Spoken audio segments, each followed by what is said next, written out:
ദൈവനാമത്തിന് മഹത്വമുണ്ടാകട്ടെ. Streams of ലൈഫിൻ്റെ ഇന്നത്തെ പ്രഭാത ചിന്തയിലെ ധ്യാനത്തിനായി നമുക്ക് ലഭിച്ചിരിക്കുന്ന വേദഭാഗം 145 സങ്കീർത്തനത്തിൻ്റെ 14 വാക്യം. വീഴുന്നവരെയൊക്കെയും യഹോവ താങ്ങുന്നു, കുനിഞ്ഞിരിക്കുന്നവരെ അവൻ നിവർത്തുന്നു.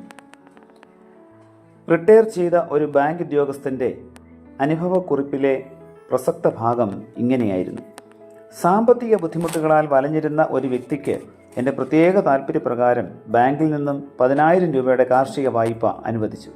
പക്ഷേ കാലാവധി കഴിഞ്ഞിട്ടും അദ്ദേഹത്തിന് വായ്പ തിരിച്ചടയ്ക്കാൻ കഴിഞ്ഞില്ല.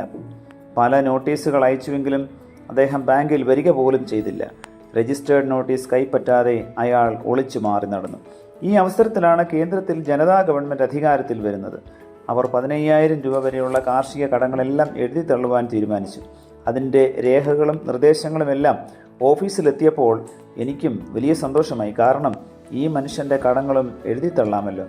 ഈ സന്തോഷ വാർത്ത അദ്ദേഹത്തെ എത്രയും നേരത്തെ അറിയിച്ചാൽ അത്രയും ആശ്വാസമാകുമല്ലോ എന്ന് കരുതി ഞാൻ അദ്ദേഹത്തെ കാണാൻ ശ്രമിച്ചു. പക്ഷേ റോഡിൽ എവിടെയെങ്കിലും എൻ്റെ തലവട്ടം കണ്ടാൽ അദ്ദേഹം എവിടേക്കെങ്കിലും ഓടി ഒളിക്കും.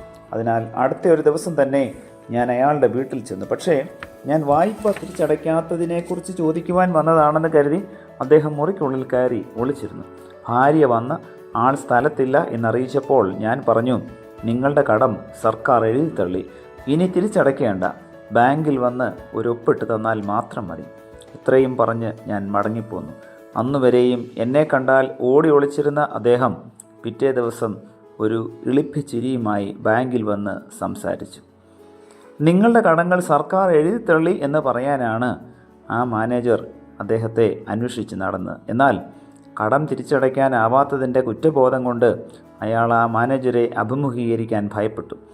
ഇതുതന്നെയല്ലേ ദൈവത്തിൻ്റെ തിരുമുമ്പിൽ നമ്മളും ചെയ്തുകൊണ്ടിരിക്കുന്നത്? നമ്മുടെ പാപങ്ങളും വീഴ്ചകളും മൂലം നാം ദൈവത്തെ സമീപിക്കാൻ ഭയപ്പെടുന്നു. തന്മൂലം ദൈവദർശനം സാധ്യമാക്കുന്ന എല്ലാറ്റിനെയും വെറുക്കാനും വിമർശിക്കാനും അവയിൽ നിന്ന് ഒളിച്ചോടാനും ലോകം വെമ്പൽ കൊള്ളുകയാണെന്ന് ഇന്ന്. എന്നാൽ ക്രിസ്തു നമ്മുടെ പാപങ്ങളുടെ കടങ്ങൾ തൻ്റെ ജീവൻ ബലിയർപ്പിച്ചുകൊണ്ട് വീട്ടിയെന്ന സദ്വാർത്തയാണ് സുവിശേഷം. ഈ സന്തോഷ വാർത്ത സ്വീകരിക്കാൻ കഴിയാതെ പലരും നിരാശയിലും കുറ്റബോധത്തിലും ശൂന്യതയിലും നശിച്ചുകൊണ്ടിരിക്കുന്നു. എന്തൊരു വലിയ ദൗർഭാഗ്യമാണിത്! ദൈവം തൻ്റെ പുത്രനെ ലോകത്തിലേക്ക് അയച്ചത് ലോകത്തെ ശിക്ഷിക്കുവാനായിട്ടല്ല, പ്രത്യുത അവൻ വഴി ലോകം രക്ഷ പ്രാപിക്കുവാനാണ്. അവനിൽ വിശ്വസിക്കുന്ന ഒരുവനും ശിക്ഷയ്ക്ക് വിധിക്കപ്പെടുന്നില്ല. മാത്രമല്ല, കർത്താവ് ലോകത്തിലേക്ക് വന്നത് പാപികളെ അന്വേഷിച്ച് അവരെ രക്ഷിക്കുവാൻ വേണ്ടിയിട്ടാണ്. നമ്മുടെ പാപങ്ങൾ ദൈവത്തെ സമീപിക്കുന്നതിന് ഒരിക്കലും തടസ്സമായി തീരരുത്. കഴിഞ്ഞകാല ജീവിതത്തിൽ നമുക്ക് പല വീഴ്ചകൾ ഉണ്ടായിട്ടുണ്ടാകാം. അവയെക്കുറിച്ച് ഓർത്തോർത്ത് ഞരങ്ങുന്നത് ഒരിക്കലും ദൈവഹിതമല്ല. നമ്മുടെ പാപങ്ങൾ രക്താംബരം പോലെ ചുവന്നിരുന്നാലും ഞാനത് ഹിമം പോലെ വെളുപ്പിക്കും എന്ന കർത്താവിൻ്റെ വാഗ്ദത്തത്തിൻ്റെ മുമ്പിൽ നാം ഒരിക്കലും അസ്വസ്ഥരാകാൻ പാടില്ല.